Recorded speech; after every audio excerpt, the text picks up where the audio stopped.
Então, hoje é dia de Pentecostes. Este é um dia que eu gosto muito.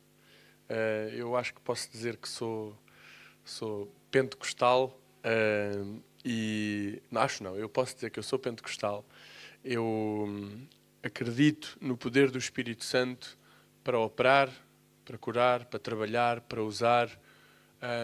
E acredito em coisas porque eu já experimentei, e há outras que eu não experimentei, mas eu acredito pela palavra, que ainda vou experimentar. E o título da mensagem que eu venho-vos trazer, para quem gosta de tomar apontamentos, é uma expressão espanhola, que na verdade, provavelmente alguns não vão entender, mas vocês vão entender depois na palavra. Há uma expressão em Espanha que se chama assim: Estoy hecho polvo. Alguém aqui é hispânico? Não? Temos irmãos hispânicos? Ok, fixe. Há uma expressão em Espanha que se diz "estoy hecho polvo", que basicamente é quando a gente está num nível de cansaço ou de esgotamento, onde a gente diz estou feito pó. É como quem diz estou cansado. E atenção, eu não quero trazer desespero aos irmãos hoje. Eu prometo que esta palavra é para vos animar, e prometo que esta palavra é para trazer alento ao vosso coração. Mas eu estava-me a lembrar, hoje de manhã, enquanto estava a caminho daqui, estava-me a lembrar dos tempos em que, este tempo que antecedeu, que antecipou, este tempo que foi antes do Espírito Santo descer, antes do Espírito Santo ser revelado naquela sala onde estavam todos juntos em oração, onde estavam todos juntos a buscar a Deus e que o Espírito Santo vem. Eu estava-me a lembrar dos momentos em que Jesus tinha ressuscitado antes, mas e que é uma coisa incrível. A ressurreição é uma coisa incrível. Nós celebramos a Páscoa há mês e meio atrás, 2 meses atrás, e a ressurreição foi uma coisa incrível, mas os discípulos, naquele tempo em que Jesus ressuscitou, andavam muito perdidos, porque Jesus aparecia, mas desaparecia. E aparecia e desaparecia. E de repente estava aqui, almoçava com a gente, de repente desaparecia, ninguém sabe onde ele está. De repente abria o pão, de repente já não estava. De repente, vocês lembram-se? Ele entrava por uma porta, depois a seguir olhavam à volta, já não estava. E vocês lembram-se o que é que os discípulos fizeram quando isto aconteceu, né? Tipo, muitos deles disseram assim: tudo muito fixe, Jesus ressuscitou, mas ele aparece e desaparece, eu não sei o que é que a gente vai fazer, eu não sei o que é que a gente sozinhos não consegue fazer isto. E o que é que metade deles fizeram? Voltaram aos ofícios antigos. Voltavam a fazer aquilo que eles sabiam fazer. Foram pescar, andaram à nora. E a verdade é que Jesus só faz um milagre depois da ressurreição, se a gente não contar passar por paredes de portas fechadas, um milagre. Ele só faz um milagre depois da ressurreição, que é este milagre, outra vez, dos peixes, que é um milagre repetido em João e em Lucas. E naquilo ele volta outra vez a lembrar-lhes quem é que eles são. Volta a lembrar-lhes qual é que é a chamada deles, que é para ser pescadores de homens. Amas-me, Pedro, amas-me, Pedro, amas-me, Pedro. Vocês lembram desse assunto? Todo este episódio, estes episódios onde apesar de eles terem vivido tudo com Jesus, eles encontram-se num lugar onde não sabem qual é o passo seguinte, e eles começam-se a frustrar, e Jesus prepara o coração deles para a saída dele, para a ida dele ao Pai, coisa que ele já havia feito até antes da morte, não é? Há tempo que ele andava a falar daquilo, e ele volta a fazer isto, e parece que o Espírito Santo vem num momento onde realmente não se sabe muita coisa, eles não sabiam muito bem o que fazer, mas eles sabiam que tinham de estar juntos. E assim, eu gosto de pensar no Espírito Santo como esta pessoa que, por um lado, vem e é o Consolador e vem-nos confortar, mas, ao mesmo tempo, o Espírito Santo é também aquele que queima as impurezas. O Espírito Santo é também aquele que vem queimar. E o fogo, na Bíblia, traz-nos um sentido de vida, mas também traz-nos um sentido de eliminar tudo aquilo que não nos está a fazer bem ou que não nos está a deixar crescer. E eu quero ir a Gênesis. Agora eu vou começar a pregar. E em Gênesis 2:7 diz assim: Então Deus, o Senhor, fez o homem do solo, soprou no seu nariz alento de vida, e o homem converteu-se num ser vivente. A Bíblia diz que Deus soprou o seu espírito sobre aquela carcaça de barro e é o seu espírito o que nos faz homens e mulheres. Isto é em Gênesis 2, ele fala que o espírito falou ao pó do chão e do pó do chão ele fez o homem. Adão vem de duas palavras hebraicas. A primeira, referida nesta passagem, é Adama. Podem dizer comigo? Adama. Por participar ajuda-nos a memorizar. Adama, que significa terra, mas também se refere ao sangue vermelho que nos dá vida. Portanto, isto é o primeiro significado de Adão. Adama, sangue vivo, a terra que nos dá vida.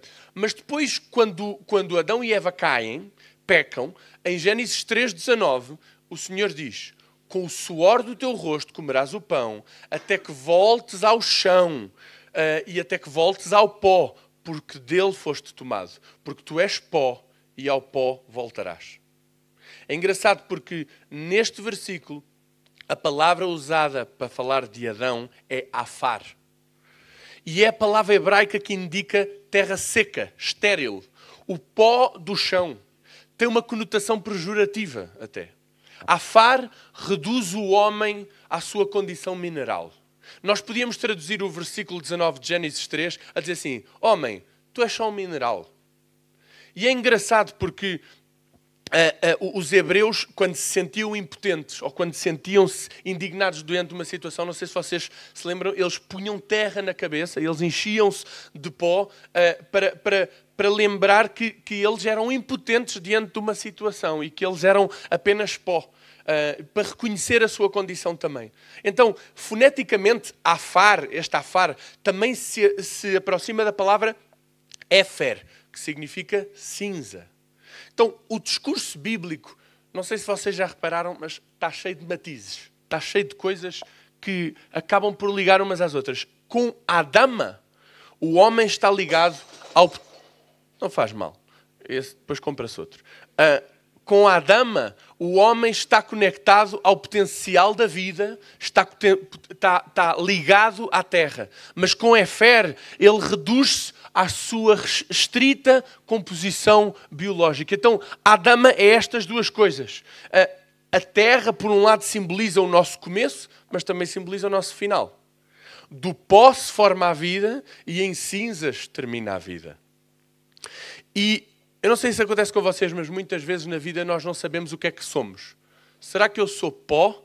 Ok, eu já sei que sou pó, mas sou pó cinza morta ou sou pó terra viva? E eu quero sugerir que nós somos as duas. Deus começa e termina processos constantemente e vai ser assim até ao dia que a gente der o nosso último suspiro. Nós somos cinza e somos terra viva. E aqueles que põem a sua esperança no Senhor sabem que cada vez que nós vamos ao chão para ser pó, estamos a ser semeados também. Porque aqueles que têm a esperança da eternidade sabem que um dia ressuscitarão no dia de Cristo, mesmo quando a gente voltar ao pó. Eu ouvi poucos améns. Eu quero ir a uma passagem da Bíblia que nos fala muito sobre isto, que é Jeremias 18. E hoje eu como agora ando a ver o pessoal a usar a Bíblia de papel outra vez, voltou a ser in. Então eu hoje trouxe Bíblia de papel para não estar a ler tudo do computador. Vamos então a Jeremias 18 e começamos no versículo 1 e vamos até ao versículo 12, está bem? Podemos ler todos. Jeremias está cerca da meio da Bíblia, depois de Isaías, pronto, por aí. Ok. Acabo de ver que trouxe uma Bíblia espanhola. Boa. Ok. Alguém me empresta uma Bíblia portuguesa? Obrigado. É que peguei a primeira e esqueci-me. O Senhor mandou-me a seguinte ordem. Jeremias, desce à casa do oleiro e ali te darei a minha mensagem. Quando lá cheguei, encontrei o oleiro a trabalhar na roda. Quando um utensílio de barro saía imperfeito, ele amassava o barro de novo e fazia algo diferente. Então o Senhor disse-me, será que não tenho o direito de agir com o povo de Israel como o oleiro procede com o barro? Vocês estão nas minhas mãos como o barro nas mãos do oleiro. Se porventura eu disser que vou arrancar, derrubar, destruir uma nação ou um reino, mas essa nação se arrepender do mal, eu não farei o que tinha decidido fazer contra eles. Por outro lado, se eu disser que vou plantar ou edificar uma nação ou um reino, mas essa nação me desobedecer e praticar a maldade, eu não vou cumprir o que tinha antes decidido fazer por eles. Vai, pois, avisar os habitantes de Judá e Jerusalém que eu tenho planos contra eles e estou prestes a castigá-los. Diz-lhes que deixem o seu mau procedimento, que corrijam os seus caminhos e se arrependam das suas más ações. Porém, responderão, Deus já faz o trabalho todo, porém responderão, não, porquê? Seremos teimosos e maus enquanto quisermos. Por isso, o Senhor... Não, vamos ficar até aqui. Deixem-me só fazer-vos uma pergunta com isto. Sabes quando é que tu te apercebes que a única maneira de voltar a viver é voltando a ser pó? É quando isto acontece. Quando Deus descaradamente diz assim, se não me deixas mudar-te, vou deixar-te morrer de fome, ou na guerra, ou doente, ou vão-te levar para o cativeiro. E se isso ainda assim não faz eco na tua alma, se nada destas coisas fazem eco na tua alma, aí é quando tu sabes que tu realmente já precisas de voltar a ser pó.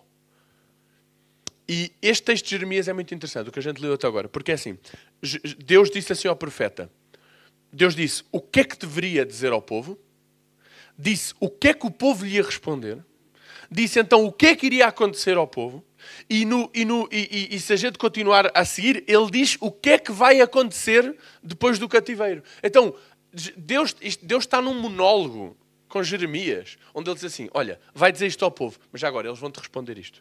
Mas já agora, depois eu vou-lhes levar então para o cativeiro. Olha, mas já agora eles não vão ficar o tempo inteiro no cativeiro, depois vou-os trazer de volta. E eu fico a pensar assim, fogo meu, Deus sabe tudo o que vai acontecer? Mas é que quando a gente se transforma em peças de barro duras, mal terminadas, acabamos por ser muito previsíveis. Vocês sabem o que é que o pecado faz connosco? Torna-nos previsíveis. Há uma chamada de atenção, há uma adversidade, há uma tentação, começa a ser tudo muito previsível. E atenção, não é que Deus lhes estivesse predestinado para o cativeiro. Eu não acredito nisso.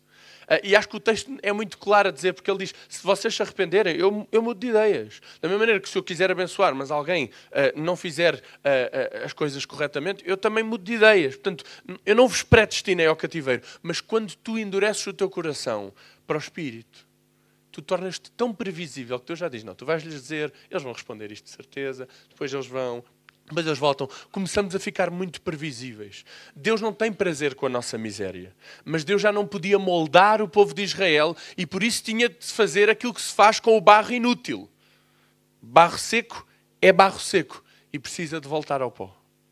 Em Jeremias 13, 17, e não precisam de ler, dizem assim, está Deus a dizer, se vocês não fazem caso daquilo que eu vos digo, eu chorarei em segredo por causa do vosso orgulho. Dos meus olhos correrão lágrimas, porque levam preso o rebanho do Senhor.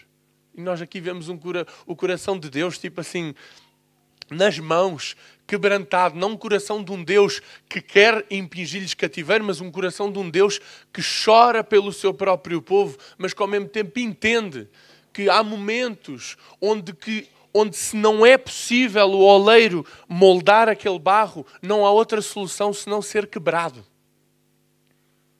E eu quero começar por fazer-te esta pergunta: que aspectos da tua vida estão tão endurecidos que te fazem previsível? O que é que tem de estar a acontecer no coração de cada um para que, escutando tudo aquilo que vai acontecer, todas as vozes, todos os alertas, continue sem fazer nada? E que, aliás, ainda queira matar as poucas vozes que falam ao seu coração. Nós matamos e silenciamos a quem melhor nos conhece. E pedimos a outros que falem aquilo que nós queremos ouvir. Isso foi o que aconteceu com Israel. Todos os profetas que vinham para falar aquilo que Deus estava a dizer, os alertas, foram mortos. Todos foram mandados matar. Jeremias vivia ali, conseguiu viver para escrever, para contar a história. Porque todos os outros profetas foram mortos. E os reis de Israel, os líderes de Israel, iam à procura de outras pessoas, de outros profetas, de outros deuses, para lhes dizer, para abençoar aquilo que eles estavam a fazer. basicamente para vir trazer uma bênção de um Deus qualquer para aquilo que eles estavam a fazer. Mas quando a gente endurece o nosso coração de tal maneira, a gente cala as vozes que querem falar ao nosso coração. E a gente vai procurar as vozes que dizem aquilo que a gente quer ouvir. Vocês estão muito caladinhos, não sei se é normal, mas sou só eu? Vocês conhecem gente assim? Vocês reconhecem-se quando são assim? Eu reconheço-me. Em Jeremias 19:11 diz assim, o Senhor a dizer a Jeremias, diz-lhes, o Senhor Todo-Poderoso diz, farei pedaços, transformarei em pedaços este povo e esta cidade, como quem transforma em pedaços um cântaro de barro, que já não se pode reparar. As pessoas terão de enterrar os seus mortos em Tofete, por não haver mais lugar onde enterrá-los. Olha, eu quero falar-vos sobre o barro. O barro, alguém já alguma vez fez alguma peça de barro? Alguém já fez?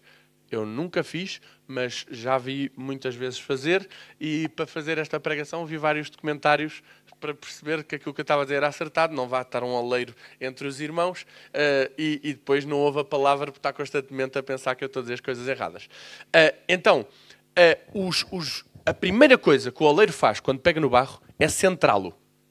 O primeiro trabalho é centrá-lo, porque vocês se lembram-se, aquilo tem uma roda que anda sempre à volta. E o primeiro trabalho do oleiro é centrá-lo, é pô-lo no lugar central de maneira a que ele comece a fazer gestos. Os gestos iniciais do oleiro são o do centrar para que ele fique uniforme. Mais para além da sua forma, da espessura, se ele não estiver no centro, não se pode moldar. Se o barro não estiver totalmente centrado, não consegue, porque ele anda assim. Vocês percebem a cena? Ele anda assim.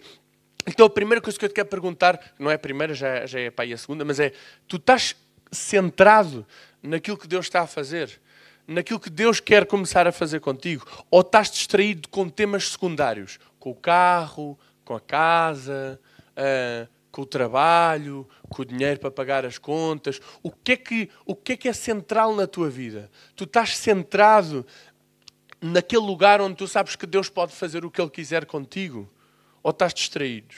Porque as mãos do oleiro delinham e delimitam a forma. Se uma peça se estraga durante o processo, junta-se, o oleiro tira a peça, junta-se com outras e põe-lhe água. E assim pode voltar-se a usar. Mas se a peça se deixar secar por completo, ou depois de ter sido feita, se estraga, vocês sabem o que é que tem de se fazer com a peça? Parti-la, mas não é só parti-la. É parti-la de tal maneira que ela se transforma em pó. A água é aquilo que mantém o barro moldável. E se nós nos deixamos secar, se endurecemos o nosso coração, o Espírito já não tem como fazer nada em nós.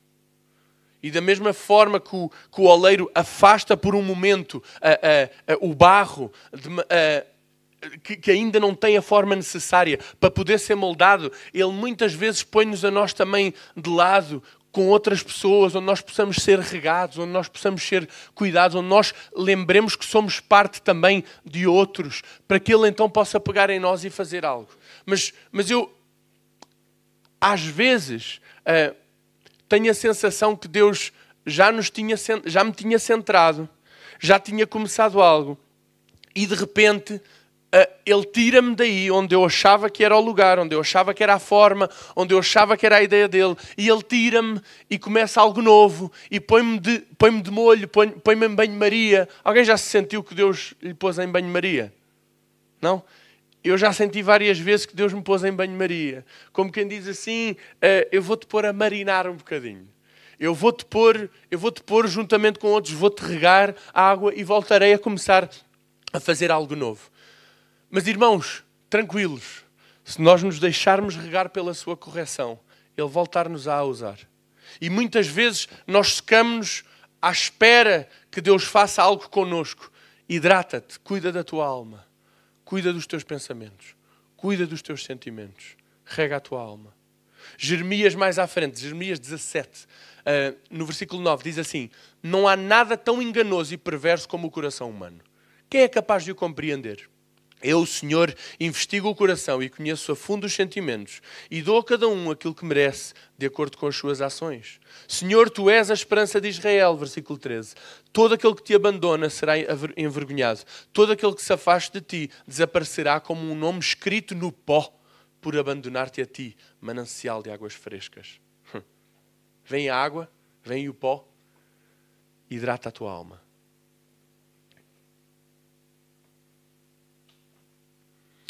A única maneira de que o pó possa ter esperança de ser algo outra vez é se for misturado com água. Volta a ganhar textura. Mas nós somos só mais do que o afar. Vocês lembram-se deste significado de Adão? Afar e Adama? Nós só somos mais do que matéria, afar, se o espírito que soprou em Adão sopra também em nós. Habita também em nós. Se este Espírito que estava presente em Pentecostes, se ele sopra em nós. Aquilo que faz a diferença entre cinza e terra viva é a água. É a água viva, o manancial de águas vivas, como está aqui Jeremias a dizer. Ele é que faz a diferença. E neste quadro, o Espírito Santo aparece como um restaurador da nossa consciência. Como um restaurador, não como a voz da nossa consciência, mas como uma voz que fala à nossa consciência, uma voz que fala ao nosso coração. E este Espírito Santo é aquele que nos convence do pecado, do juízo, é aquele que nos convence do propósito de Deus. Agora, o nosso grande problema é que muitas vezes Deus quis nos usar, Deus quis nos moldar, nós deixámos-nos secar. Somos obras interminadas. Ficámos partidos porque não quisemos estar na mão do oleiro. Vocês sabem, quando a peça não está bem acabada e vai ao forno, uma grande probabilidade do que aconteça é que aquilo explode no forno, porque as temperaturas, vocês lembram-se que a gente falava antes sobre o Espírito Santo ter esta característica de fogo também.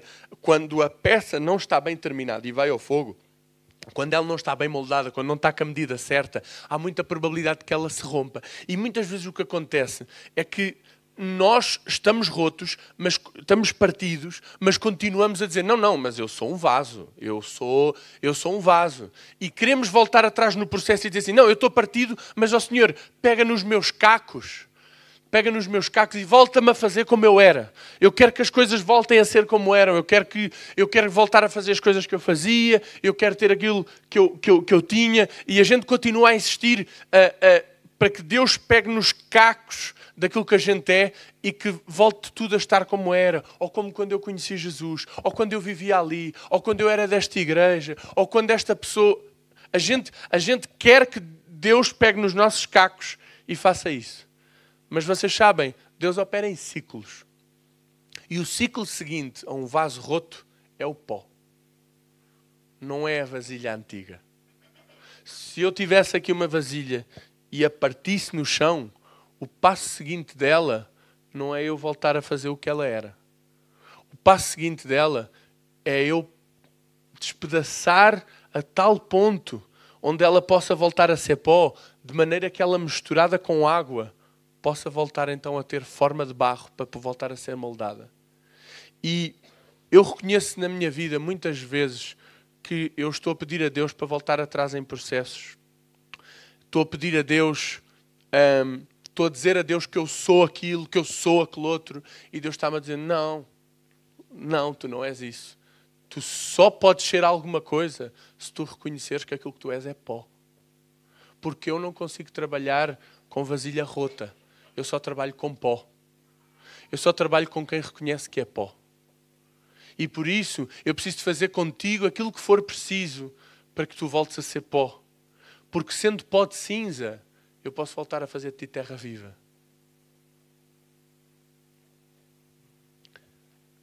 Queridos, se a vida pela fé é difícil pela imprevisibilidade, porque a gente nunca sabe para onde é que vai o oleiro, deixem-me dizer que a vida pela lei e pelo pecado é ainda mais difícil pela sua previsibilidade. Se é difícil viver na imprevisibilidade da fé, sem saber o que Deus vai fazer, acreditem, quer dizer, vocês sabem, porque como eu também já devem ter experimentado, a vida pelo pecado e pela lei torna-se difícil não é pela sua imprevisibilidade, é porque é tudo muito previsível. Quando a gente vive nessa dinâmica, Deus já olha para nós e diz, ok, eu vou-te chamar a atenção, tu vais fazer isto, porque tu não estás a ser guiado pelo Espírito. O Espírito já não pode falar contigo. E por isso é tudo muito previsível. Mas se tu puseste a tua esperança em Deus e a tua vida continua a ser imprevisível, fica tranquilo. Porque Deus continua a moldar-te. É bom sinal. Se a tua vida está imprevisível, a vida de alguém está imprevisível aqui. Vá, mais participação. Vocês estão todos resolvidos. É? A vida de alguém aqui é imprevisível. Há áreas na vossa vida imprevisíveis. Deus continua a moldar-vos então. Deus não desistiu de vocês então. Deus então ainda está a trabalhar, ainda vos quer moldar, ainda há espaço de manobra. Porque todas as áreas que se transformaram previsíveis, e digo-vos também na igreja, todas as áreas que se tornam previsíveis são áreas onde muitas vezes a gente está a calar a voz do Espírito. Porque a gente já entrou no modo automático, a gente já entrou no modo de fazer as coisas porque a gente faz. E aí Deus não pode falar. Mas se há coisas que continuam a estar fora do nosso controle, onde a gente precisa depender de Deus constantemente, então Deus ainda tem algum espaço para poder falar à nossa vida. É o próprio Jeremias, o profeta Jeremias, que no versículo 19 diz, sou eu que sei, os planos que tenho para vocês, declara o Senhor. Planos de bem-estar e não de maldade, para vos dar um futuro e uma esperança. E Paulo usa este texto de Jeremias em Romanos, mas ele adiciona um versículo e ele diz assim, e para fazer notórias as riquezas da sua glória, ele as mostrou para com os vasos de misericórdia, que ele preparou de antemão para a glória. Uau! Em Coríntios, Paulo volta a dizer, e este tesouro, a mensagem da salvação, guardamos eles em vasos de barro, nós, para que conste que o seu extraordinário valor procede de Deus e não de nós. É lindo isto. Isto é, basicamente, Deus mostrou para com os vasos de misericórdia que Ele preparou de antemão e preparou-nos e fez-nos a nós vasos de barro, porque o que é o vaso de barro? É a peça mais básica que existe, é o material mais fraquinho que existe, para que seja evidente que o nosso extraordinário valor procede daquilo que nós temos dentro, daquilo que o Espírito Santo faz em nós e através de nós. É esta consciência do pó, esta consciência daquilo que nós não somos, que nos permite que este Espírito que desceu sobre os discípulos quando estavam juntos possa fazer algo connosco. O Espírito deixa de poder fazer algo connosco quando a gente acha que é qualquer coisa mais do que pó. E atenção, isto não traz com esta mensagem, eu não trago com esta mensagem a ideia que nós temos de ter um espírito de comiseração. Não tem a ver com ter um espírito de comiseração, mas tem a ver com saber que nós temos um extraordinário valor, mas que todo o nosso valor é o Espírito Santo que nos dá. Porque no dia em que nós achamos que o nosso valor é porque nós conseguimos falar muito bem, ou cantar muito bem, ou dialogar muito bem, ou pela nossa beleza, ou pelo nosso carisma, a partir daí nós começamos a ser vasilhas rotas que acham que ainda são qualquer coisa.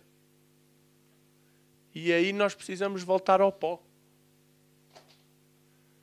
Porque aí não há chamadas de atenção que já façam nada, não há voz, a gente calou as vozes todas. E quando chegamos a esse ponto, temos de voltar ao pó.